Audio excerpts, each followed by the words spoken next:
இன்றைக்கு வைஷ்ணவா தேவி கோயில்லையே அந்த வெள்ளி காணிக்கைகள் முறைகேடு செய்யப்பட்டுள்ளதாக தகவல் வந்திருக்கு சார். தெய்வ வழிபாட்டில் எடுத்தால் குல நாசம், குலமே வழியாது, குலமே வளர்ந்து நிற்காதுன்னு அந்த காலத்துலேயே சொல்லியிருக்காங்க. லிங்கத்தை வழிபட்டு வர்றது வழக்கமாக வச்சுருக்கோம். இந்த 2 மாதங்களில் லட்சக்கணக்கான மக்கள் அங்கே போய் வழிபட்டு வருவாங்க. இப்போ சார் கடந்த 6 நாட்களாக அந்த பனி லிங்கம் வேகமாக உருகிட்டு வந்துருச்சு சார். வரும் அதில் மெயினாக மகாராஷ்டிரா இல்லைன்னா நார்த் இமயமலை இல்லைன்னா டெல்லி இந்த மாதிரி இடத்துல சென்னையிலையும் இந்த சூப்பர் எல்னினோவுக்காக அங்கே மக்களுக்கு அரசாங்கம் பெரிய எச்சரிக்கை விட்டுருக்கு. அமெரிக்காவில் 2 மாவட்டத்துலேயும் பிரச்சனை ஏற்படும் பாருங்கள். அதே நேரத்தில் அடுத்த மாதம் தான் தெரிய போகுது. அடுத்த மாதம் இன்னும் வெயில் பிச்சின்னு இருக்கும். முதல்வர் அதிகாரிகளை எல்லாம் வெளியில் போக சொல்லிட்டு அமைச்சர்களை மட்டும் வச்சுக்கிட்டு வான் பண்ணதாக ஒரு வதந்தி உழவுது. அதாவது செய்ய முடியாது, இவர் விடவும் மாட்டார். 3வது அந்த மாதிரியான ஒரு கண்ட்ரோலில் இருப்பார். 3வது செஞ்சாங்கன்னா பதவி போயிடும், அதுக்கு தண்டனையும் வந்துடும்.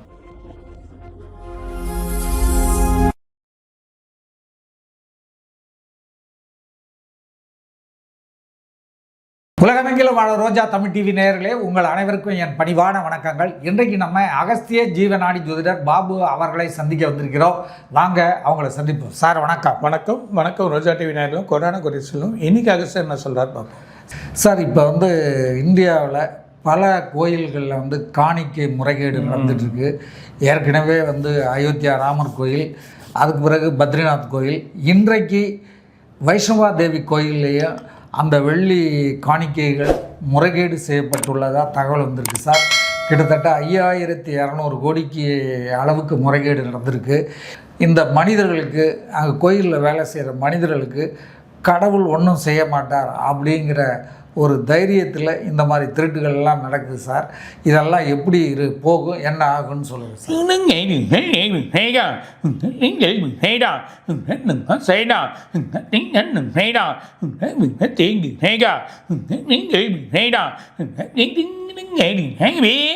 இது காலம், இந்த மாதிரி கலிய காலத்தில் இதெல்லாம் ஏற்படுறதுக்கு வாங்கிட்டு வரும். மெயினாக தெய்வ வழிபாட்டில் எடுத்தால் குல நாசம், குலமே வழியாது, குலமே வளர்ந்து நிற்காதுன்னு அந்த காலத்துலேயே சொல்லியிருக்காங்க. இதெல்லாம் ஃப்யூச்சரில் அனுபவிப்பாங்க.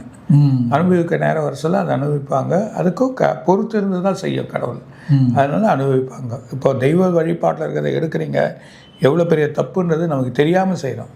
ஆனால் அதில் கொலை நாசமாக போகுதுன்றது தெரியாது. நோய்கள் நொழிகள் எவ்வளோ வழிகள் வருது, சின்ன சின்ன ப்ராப்ளங்கள் நம்மளை ஒரு பூ போல் கொண்டுனே இருக்கும். அந்த வழிகள் வர்றதெல்லாம் நம்ம பார்க்க தான் போகிறோன்றதை சொல்கிறாங்க.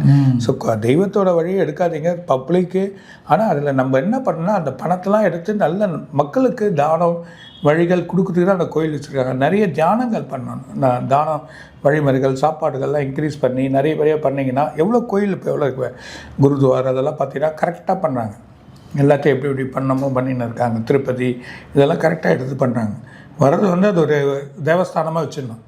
அந்த மாதிரி இவங்க பண்ணாங்கன்னா அது நல்லா ஆகிடும் சார். காஷ்மீரில் அமர்நாத் கோயில் பனிலிங்கம் இந்த ஜூலை ஆகஸ்ட்டில் எல்லோரும் போய் அங்கே வழிபட்டு அந்த பனிலிங்கத்தை வழிபட்டு வர்றது வழக்கமாக வச்சுருக்கோம். இந்த 2 மாதங்களில் லட்சக்கணக்கான மக்கள் அங்கே போய் வழிபட்டு வருவாங்க. இப்போ சார் கடந்த 6 நாட்களாக அந்த பனிலிங்கம் வேகமாக உருகிட்டு வந்துருச்சு சார். இன்னும் 2-3 நாட்களில் அது சுத்தமாக உருகிடும் போல் தெரியுது. அதனால் ஆகஸ்ட் மாதம் வரைக்கும் இருக்கக்கூடிய அந்த தரிசனம் இப்போவே ஜூலையிலே கட் ஆகிடுது சார். இது இதனால் நம்முடைய இந்தியாவுக்கு உலகுக்கு ஆபத்து வரப்போகுதுங்கிறத காட்டுதா சார்? என்னன்னு சொல்லுங்கள் சார்.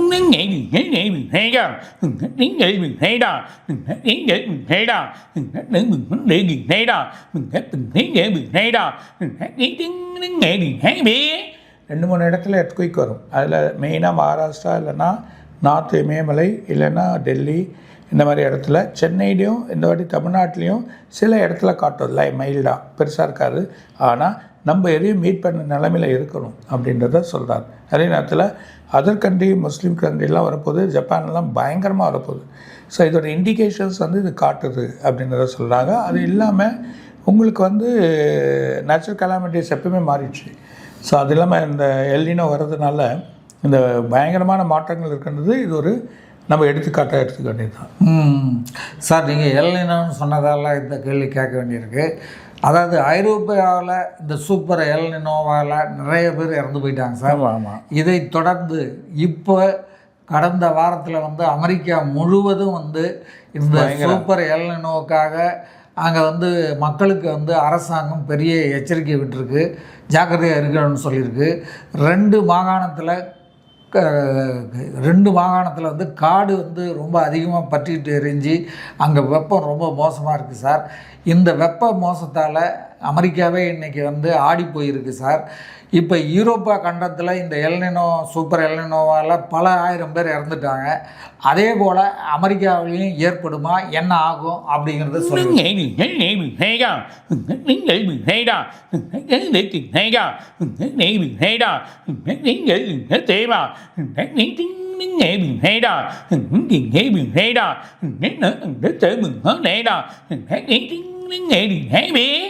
அமெரிக்காவில் 2 மாகாணத்துலேயும் பிரச்சனை ஏற்படும் பாருங்கள். அதே நேரத்தில் அடுத்த மாதம் தான் தெரிய போகுது.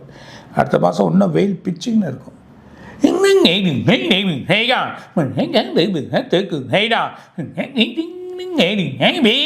இந்த மழை வரத்து குறைஞ்சா பூமியோட தண்ணியோட தேக்கம் குறைஞ்சிரும். ரொம்ப ப்ராப்ளங்கள் கிரியேட் ஆகுதை நம்ம பார்க்க போகிறோம். சார், இப்போ வந்து அமெரிக்கா வந்து துணை ஜனாதிபதி இன்றைக்கி ஒரு ஸ்டேட்மெண்ட் கொடுத்துருக்காரு. ஈரானுக்கும் அமெரிக்காவுக்கும் ஏற்பட்ட அமைதி ஒப்பந்தத்தை கெடுப்பதே இஸ்ரேல் தான் அப்படிங்கிற மாதிரி சொல்லியிருக்காரு.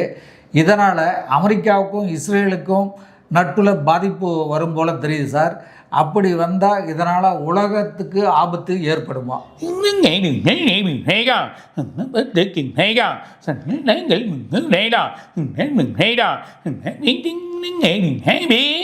உலகத்துக்குள்ள நார்த் அண்ட் வெஸ்ட் கண்ட்ரி ஃபுல்லாகவே பிரச்சனை ஆகும். அது இல்லாமல் அவங்களுக்குள்ள சண்டைகள் ஏற்படுறத பார்க்கலாம். அந்த சண்டைகள் வந்து தான் முடியும், அப்போ தான் நடக்கும். சார், கடந்த சில நாட்களாக வந்து இஸ்ரோவில் வேலை பார்க்குறவங்க 100க்கும் மேற்பட்டவர்கள் வந்து ராஜினாமா பண்ணிட்டு போயிட்டாங்க சார். இதனால் வந்து மத்திய அரசாங்கம் வந்து ஒரு மிகப்பெரிய ஒரு இதை எடுத்துகிட்டு வருது. இனிமேல் யாரும் வந்து நீங்கள் ராஜினாமா எங்களை கேட்காம பண்ணக்கூடாது அப்படின்னு சொல்லிட்டு, இதனால் நம்முடைய விண்வெளி ஆராய்ச்சிக்கு பாதிப்பு ஏற்படுமா? இந்த ராஜினாமா 100க்கும் மேற்பட்டவர்கள் ராஜினாமா செய்து விட்டதால் வெளிநாட்டினுடைய சதி இதில் இருக்கா சார்?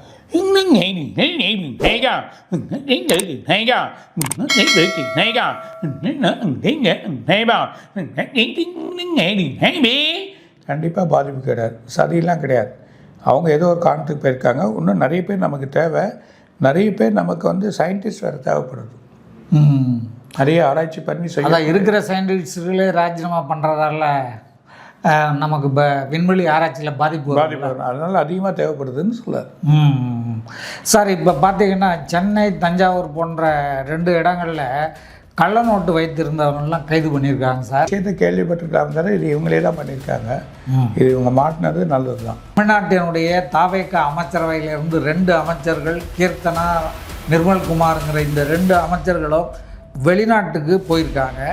அது வெளிநாட்டுக்கு போனது வந்து ஏன் அப்படின்னு மத்திய அரசுக்கிட்ட சொல்லாமல் போனது ஏன் அப்படி, என்ன விஷயங்களை எடுத்துன்னு வரலாம், எப்படி வந்து இந்த இண்டஸ்ட்ரி இருக்க போது, எப்படி டெவலப் பண்ணணும், எப்படி பெரிய லெவலில் எடுத்து போகலான்னு ஒரு ஐடியாலாம் போயிருக்காங்க.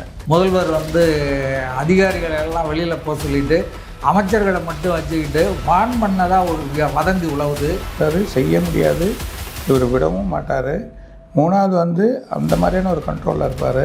இப்போ இந்த டிவிகே அமைச்சர் செங்கோட்டையனை வந்து அதிமுக எம்எல்ஏ லீமா ரோஸ் மார்ட்டினுடைய லாட்ரி மார்ட்டினுடைய மனைவி லீமா ரோஸ் எம்எல்ஏவாக இருக்காங்க. அவங்க வந்து செக்ரட்டரியேட்டில் போய் ஒரு 10 நிமிஷம் 20 நிமிஷம் அவரை வந்து தனியாக சந்திச்சுட்டு வந்திருக்காங்க. இதனால் அரசியலில் பரபரப்பு. ஒரு நல்ல முடிவு எடுக்க போகிறாங்க. அந்தம்மா நல்லதாக நடக்கும்.